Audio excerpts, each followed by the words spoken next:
धनबाद भाजपा प्रत्याशी संठूलू महतो की आवास चिटाही में श्री कृष्ण भक्त कथावाचक देवकी नंदन ठाकुर पहुंचे। भाजपा प्रत्याशी ढूलू महतो धर्मपत्नी सावित्री देवी के साथ स्वागत किया। वहीं पूरे परिवार भी स्वागत कर आशीर्वाद लिए। देवकी नंदन के चिटाही पहुंचने पर कार्यकर्ताओं ने भी आशीर्वाद प्राप्त किया।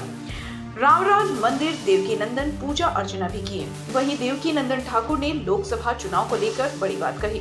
देवकी नंदन ने कहा, जो राम को लाया है जनता उसे फिर वोट देकर केंद्र में भेजेगी। सभी सनातनी राम को अपना वोट देंगे। यह कोई राजनीतिक बात नहीं। विपक्ष को अगर लगता है कि वह एक पार्टी के पक्ष में बयान दे रहे हैं तो उन्हें ऑफर देते हैं। 2029 से पहले मथुरा में श्री कृष्ण मंदिर बनाकर निर्माण करा दें, वह उनकी बात करेंगे। देश में हिंदू सबसे अधिक है। जो हिंदू हित का बात करेगा वही देश में राज करेगा। जो हिंदू का विरोध करेगा उसे वह कुर्सी पर बैठा दें, ये नहीं होगा। जो सनातन धर्म संस्कृति संस्कार की बात करेगा उसे जनता आशीर्वाद देगी।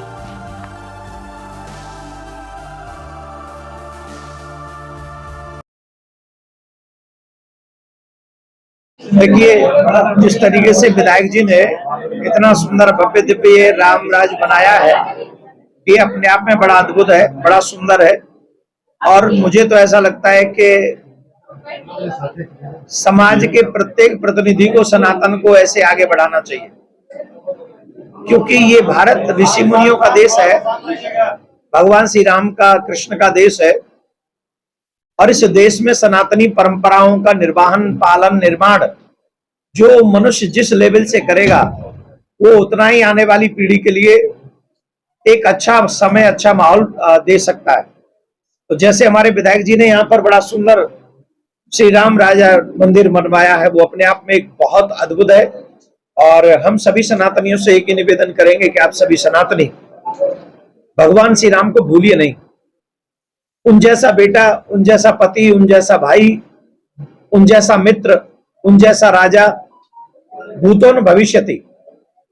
हम उन जैसे तो नहीं बन सकते, पर थोड़ा बहुत भी अगर उनका गुण हम सीख लें तो आज भी इस पृथ्वी पर अयोध्या का निर्माण होगा। आज भी बच्चे राम जैसे आदर्श चरित्र को जीने में सक्षम हो पाएंगे। ये तभी संभव होगा जब हमारे आने वाली पीढ़ी भगवान श्री राम के चरित्र को पढ़े, सुने और उसे जिए।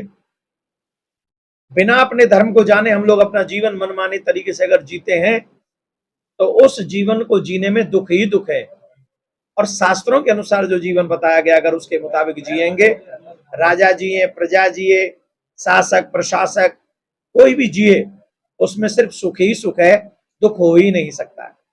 तो इसीलिए हम विधायक जी को धन्यवाद देंगे कि उन्होंने इतना सुंदर भव्य दिव्य मंदिर का निर्माण किया। यहाँ की जनता को कहेंगे कि इस माहौल को बनाए रखें और भगवान के दर्शन करने के लिए खूब चकाचक आते रहें। बहुत बहुत धन्यवाद।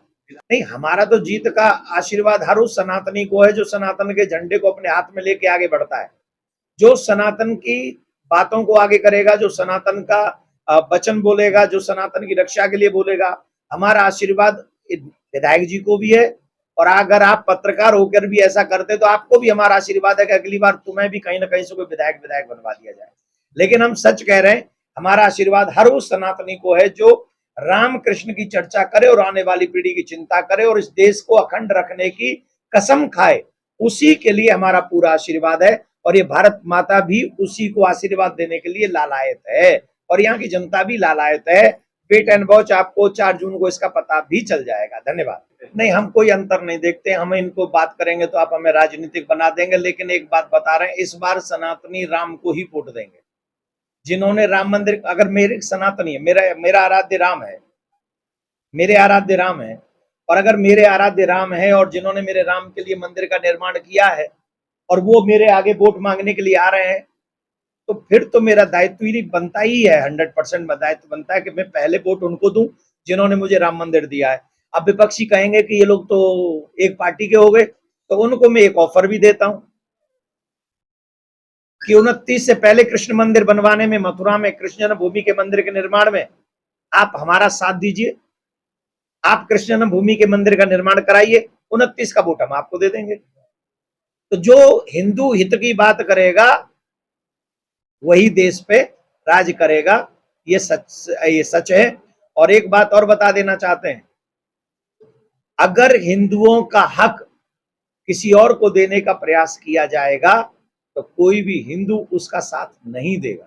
तो हम तो यही चाहेंगे, इस देश में सबसे ज्यादा संख्या हमारी है, हिंदुओं की है, 80% प्लस हैं हम लोग। तो सबसे पहले हमारे धर्म की रक्षा करो, सबसे पहले हमारे संस्कारों की रक्षा करो, सबसे पहले आने वाली हमारी पीढ़ी की सुरक्षा करो। जो ये करेगा वही इस देश पर राज करेगा, और यही भगवान भी चाहते हैं।